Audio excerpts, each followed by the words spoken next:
ఓం శ్రీకృష్ణం వందే జగద్గురు. దేవి దూర్వాసుని సేవించినప్పుడు దూర్వాసుడు అతను మహాతపస్వి. అతనికి శాప శాప శాపములు పెట్టువాడినటువంటి పేరు కూడా ఉంది. శాపాయుధుండు అంటారు.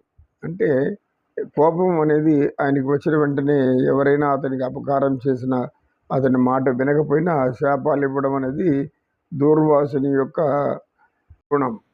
భారతంలో దూర్వాసుడు ఇలాంటి ఇదిలో మనకు కనిపిస్తాడు. కుంతిని ఆశీర్వదిస్తూ ఆ మంత్రం ఎందుకు చెప్పాడు అనేది కుంతీదేవికి కూడా అర్థం కాదు. ఎందుకంటే దూర్వాసుడు త్రికాలజ్ఞుడు కనుక పాండురాజు మరణిస్తాడు, మరణించిన తర్వాత ఏమి పిల్లలు లేకుండా ఉంటుంది అనేటటువంటి ఆలోచన వలన దూర్వాసుడు ముందే గ్రహించి ఆమెకు వరం ఇస్తాడు. ఆ తర్వాత కుంతీదేవిని పాండురాజు వివాహం ఆడడం, పాండురాజు కొంతకాలానికి శాపగ్రస్తుడై భార్యను కలిస్తే మరణిస్తాడనేటువంటి ముని దంపతుల చావుకు కారణమైనందున అటువంటి శాపాన్ని పాండురాజు ధరిస్తాడు. చేసేది లేక పాండురాజు కుంతీదేవిని ఇలా అడుగుతాడు, నీకు దుర్వాసుడు ఏదో వరం ఇచ్చాడని చెప్పావు, ధారణ శక్తితో నీవు పిల్లల్ని పొందు అని చెప్తాడు. ఇప్పుడు కుంతీదేవి ధర్మరాజుని ధారణ చేస్తుంది. యమధర్మరాజుని ధారణ చేయడం వలన ఆమెకు ధర్మరాజు పుడతాడు. ధర్మరాజు పుట్టగానే సకల ధర్మాలతో వెలుగుతాడని జ్యోతిష్యులు చెప్తారు. తర్వాత ఆమె వాయుదేవుని మీద ధారణ చేస్తుంది.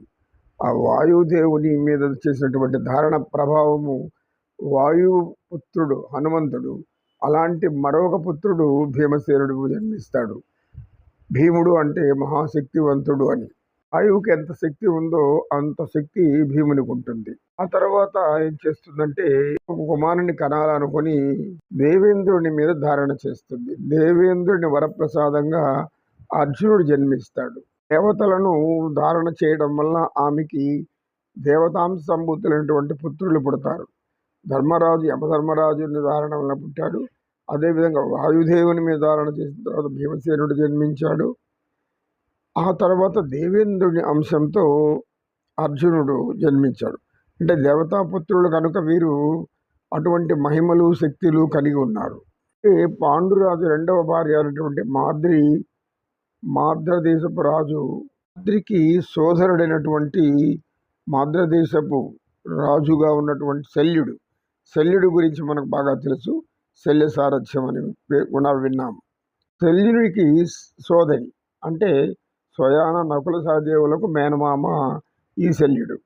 వివాహం ఆడిన తర్వాత ఆమెకు కూడా పుత్ర సంతానం కావాలని కుంతీదేవిని ఆమెకు కూడా అవల మంత్రాన్ని బోధించమని చెప్తాడు.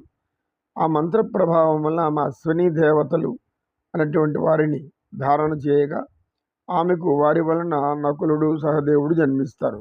అయితే పాండురాజు వ్యామోహంతో ఒకరోజు మాద్రిని కలవడం వల్ల